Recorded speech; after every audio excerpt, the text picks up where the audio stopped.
Dr. Arghchi, thank you very much for the opportunity for this interview. We're obviously in very delicate times right now between the United States and Iran. As we sit here, how big is the threat of a war between the two countries? I think war is not inevitable, and it can be avoided, first. Second, I'm not concerned about war. I'm concerned about why, because we are fully prepared for that. We are prepared even more than before the 12-day war. And I believe that the best way to prevent a war is to be prepared for that. So when I say that we are prepared for the war, it doesn't mean that we want war, but we want to prevent the war. So I'm not concerned about war. What I'm concerned of is miscalculations and military operation based on misinformation and disinformation campaigns. It is obvious to us that there are certain elements, certain parties who want to drag President Trump into this war for their own benefits. I think President Trump is wise enough to make a correct decision. One of the ways to prevent miscalculations is for direct talks. The United States has said that it wants direct talks with Iran. How can a meaningful negotiations process be jump-started right now? A meaningful negotiation should be based on trust. And unfortunately, we have lost our trust to the United States as a negotiating partner. And the reason is obvious. We negotiated in 2015. Everybody celebrated that when we concluded the deal, JCPOA, and the US withdrew with no justification. That belongs to 10 years ago. Let's talk about last year, only 10 months ago, when in June we decided to negotiate with the United States. And we were negotiating when they had decided to attack us. First is Israel, and then the US joined. So we don't have any good experience, any positive experience of talking with Americans. And in order to have a meaningful negotiation, we need to overcome this mistrust. There are now some intermediators, some friendly countries in the region who are trying to build this confidence. It is difficult, but they are trying. So I see the possibility of another talk if the US negotiation team follows what President Trump said, to come to a fair and equitable deal to ensure that there is no nuclear weapons. This is what he said in one of his latest posts. So if that is the case, I'm confident that we can achieve a deal. So if this confidence is built, if you get to that stage, you are ready and willing to sit down directly with the American side, with someone like Witkoff, and talk?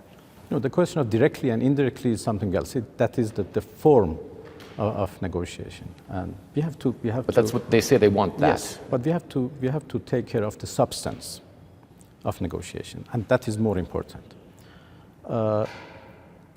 We need to have confidence, and I don't think we can come to a point that the full confidence is restored, but at least some sort of confidence.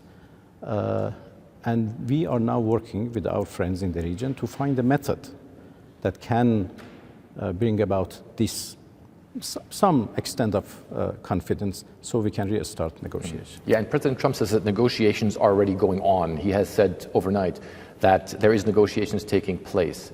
How does that work right now with this confidence building, with countries in the region also helping? That is through intermediators. As I said, there are some countries who convey messages and who are trying to build confidence and to prepare the ground for a meaningful negotiation. And we are working with them, and we are exchanging messages. Would you say that these talks that are going on right now are fruitful and can lead to a de-escalation of the situation to a point where real talks can take place? I think so far, yes, fruitful.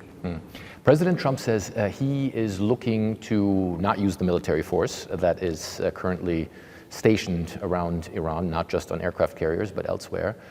If there can be an acceptable deal, what would be an acceptable deal for Iran, as far as nuclear is concerned, As I said, the same deal that he mentioned, a fair and equitable deal to ensure no nuclear weapons. That is achievable. Things like enrichment, things like ballistic missiles, things like proxy forces in the region. I know that the United States has talked about wanting to negotiate about that as well. Is that completely out of the question for you, or is that something you could at least talk about? As I said, President Trump said no nuclear weapons, and we fully agree with that. And we can negotiate on our nuclear program to ensure that there is no nuclear weapons, to ensure that it is peaceful and would remain peaceful forever. That could be a very good deal. Of course, in return, we expect sanction lifting. So that deal is possible. Let's do not talk about impossible things. Let's focus on something which is possible and do not lose the opportunity to achieve a fair and equitable deal to ensure no nuclear weapons. That, as I said, and I repeat, that is achievable, even in a short period of time. So you think there could be, in a short period of time, negotiations could start, a venue could be designated, you could sit down directly or indirectly with them and come to an agreement fairly quickly that would give you, presumably you would want sanctions relief in return for all of this. Of course, that is the purpose. What's Iran looking to get out of it otherwise? That is the purpose of negotiation for us. First, of course, we want our right to be respected. And secondly, sanctions be lifted.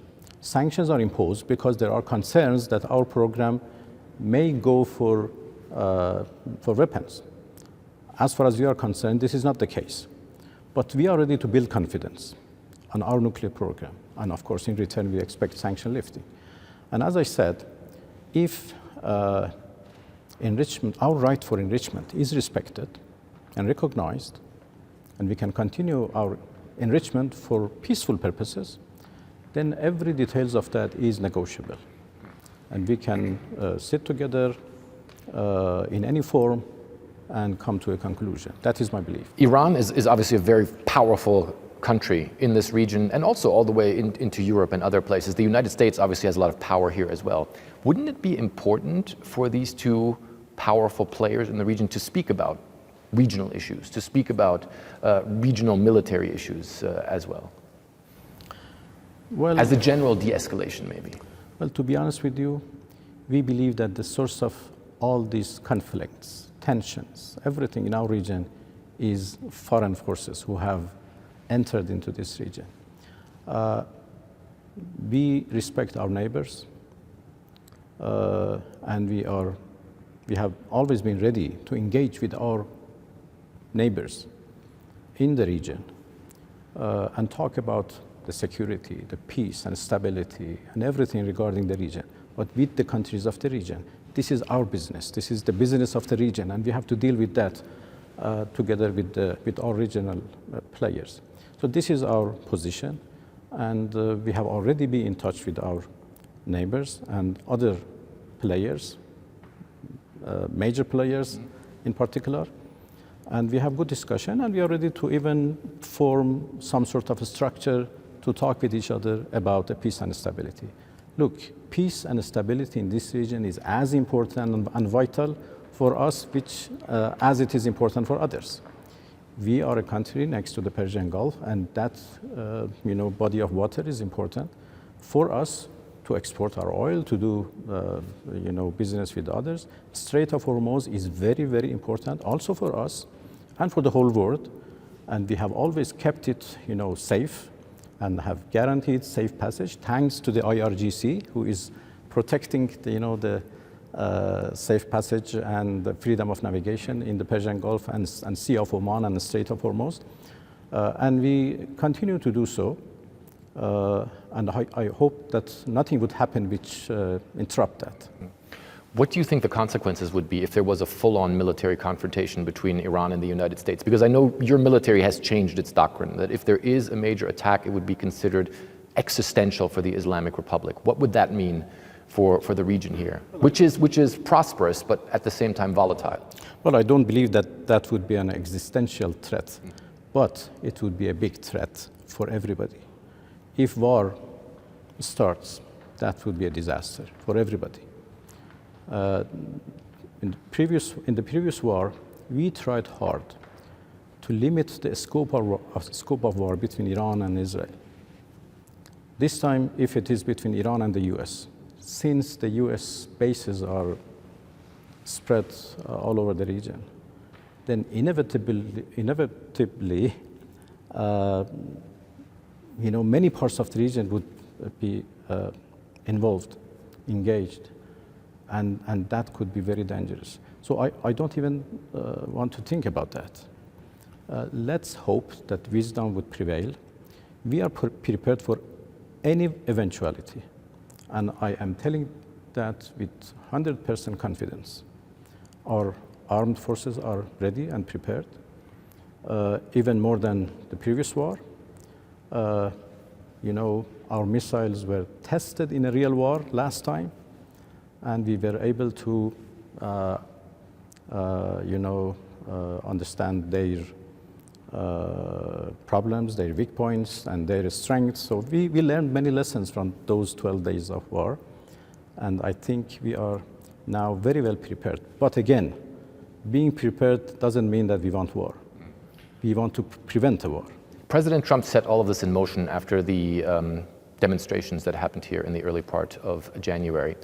We've been around. We went, for instance, to the cemetery, the Tehran cemetery, and there were people there who were grieving and who said that their loved ones had been killed by security forces. How are you going to mitigate this situation? Well, the government is actually working on that, but I have to clarify that we had 10 days of peaceful demonstrations and protests, sometimes even went violent, which was tolerable. And the government engaged with the protesters' leaders to see how they can find solutions for their grievances and problems. But since 8th of January to 10, these 3 days was completely different. We faced with a completely different story. There were, terrorist elements, militias who entered to these demonstrations with guns, and they started to shoot at our police forces and security forces. And we had no way but to confront them because they were equipped with different kind of weapons. They received instructions from outside. As I said in my previous interviews, we consider these 3 days as the continuation of those 12 days of war. That was an operation led by Mossad from outside, and of course we crashed that operation, that Mossad operation. Unfortunately, a number of people were killed. Many of them was even killed by those elements who had the instruction to increase the number of deaths. Why? Because President Trump had said that if there is killing, he would come to rescue. And because of that, they started to increase the number of deaths, to tell him that, look, there are killings, come on, drag him into this war. And that was an Israeli plot. Those who have been killed is very unfortunate. The government has declared all of them as martyrs, except those elements which were either came from outside or received instructions from outside. So about 2,500 are already known as martyrs, and the government is taking care of them. And also, the government is trying to introduce plans and programs to answer to the complaints and grievances of the people. So, this peace which we have had since 10th January till now would continue. President Trump said he's also concerned about the rights of those who are in custody. As you know, he said that he believes that he prevented hangings from taking place here in Iran. Can you guarantee the rights of those who have been detained and whose cases are being looked into right now? Of course. First of all, there was no plan for executions or hangings. This is what I said in my interview with Fox News. So there were no plan as such. And right now, I can, affirm that the right of each and every person who is arrested and detained would be observed and guaranteed. The final question is, we've been talking so much about possible war, about confrontation. If you come to a solution with the Trump administration, what do you think it would mean for this region, for its stability, for the benefits of all people of the region? Of course, I do believe. I do believe that if we come to some sort of understanding and remove these misunderstandings, these miscalculations, these unnecessary concerns, then there is huge possibilities for economic cooperation between Iran and the United States, between Iran and its partners in the region. As a matter of principle, we have no problem to do business with American enterprises. You perhaps remember that after the JCPOA, we immediately signed a contract with Boeing to buy, I think, something more than 80 aircrafts. And the deal was signed, the contract was signed. So in principle, we have no problem for American enterprises to enter into our energy sector, to our transportation sector, or whatever. The United States has problem because of their, primary sanctions against Iran. They don't let American companies to work with Iran unless they receive a special license or whatever. So if we can come to a deal and sanctions are lifted, I see huge opportunity for everybody to do business with Iran. We have a very, interesting energy industry, full of opportunities, and I see that for the benefit of the whole region. Thank you very much, sir. My pleasure. Thank you. Thank you.